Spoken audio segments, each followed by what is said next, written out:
তো hello everyone, তো কেমন আছেন বন্ধুরা? আশা করছি সবাই ভালো আছেন। তো দেখুন, যে কারণে আমি ফেস ক্যাম ভিডিও করতে পারছি না, কেননা আমার মোবাইলের যে আগে দিকের ক্যামেরাটা আছে, তো আমার সেই ক্যামেরায় কিন্তু আমার মোবাইলের ক্যামেরায় কিন্তু জল ঢুকেছে। এই কারণে কিন্তু আমি ফেস ক্যাম ভিডিও করতে পারছি না।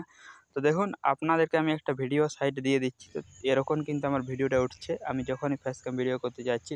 তো এরকম কিন্তু ভিডিওটা ভালো কোয়ালিটির উঠছে না। তো যাই হোক, সেটা আমি ঠিক করে নেব। কিন্তু এখন যে বিষয়ের ভিডিওটি বানাচ্ছি, তো দেখুন, অনেক সময় কিন্তু আমাদের হোয়াটসঅ্যাপ, ফেসবুক ব্যবহার করতে করতে অনেক সময় কিন্তু এগুলো কাজ করে না।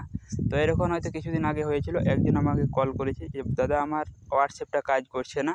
তো সে আমাকে মোটামুটি রাত 8টার দিকে কল করে। তো আমি সেই সমস্যাটার সমাধান বলি যে আপনি আপডেট করুন। তো আপডেট করে দেখে তারপরেও কিন্তু কাজ করে না। তো এর জন্য তো সেই সমস্যাটার সমাধান নিয়ে আজকে ভিডিওটি বানাতে যাচ্ছি।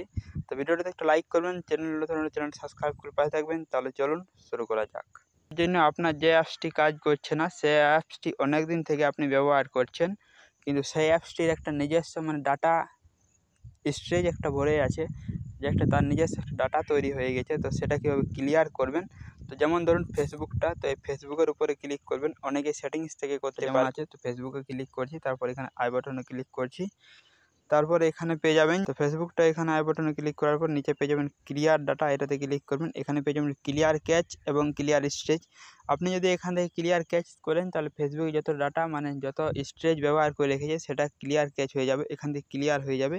এখান থেকে ক্লিয়ার অল ডাটা যদি ক্লিক করেন, তাহলে আপনার যে ফেসবুক অ্যাকাউন্টটা লগ ইন করা আছে সেটা কিন্তু রিমুভ হয়ে যাবে, ফেসবুকের সমস্ত কিছু চলে যাবে। আপনাকে আবার ফেসবুক অ্যাকাউন্ট লগ ইন করতে হবে। তো যাই হোক, ক্লিয়ার ক্যাচ করবেন, ক্লিয়ার স্টোরেজ করবেন না, এখানে ক্লিয়ার ক্যাচ করবেন। তারপর এখানে ইন্টারনেট অন করে চলে আসবেন মোবাইলের গুগল প্লে স্টোরে। গুগল প্লে স্টোরে আসার পর এখানে লিখবেন ফেসবুক। আমি ফেসবুকটা দেখাচ্ছি, আপনাদের আরও আলাদা অ্যাপস হতে পারে এরকম সমস্যা, অনেক সময় অ্যাপসটা কাজ করে না। তো এখানে আপডেট লেখা থাকবে, তো এখান থেকে আপডেট করে নেবেন। তো আমার যেহেতু ফেসবুকটা আমি দেখাচ্ছি, আপনাদের মোবাইলে যাবতীয় অ্যাপস আছে সেই অ্যাপস থেকে আপনারা করতে পারেন। আমি আপডেট করে দিয়েছি। তো এরকম কিন্তু আপনারা আপডেট করে নেবেন, আপনাদের সমস্যার সমাধান হয়ে যাবে। আমি ফেসবুকটা আপডেট দিয়েছি।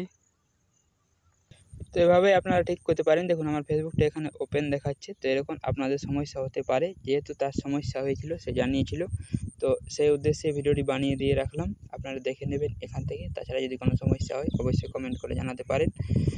তো এই ছিল আজকে ভিডিওটিতে একটা লাইক করবেন, চ্যানেল নতুন হলে চ্যানেলটি সাবস্ক্রাইব করে পাশে থাকবেন। দেখা হবে আবার।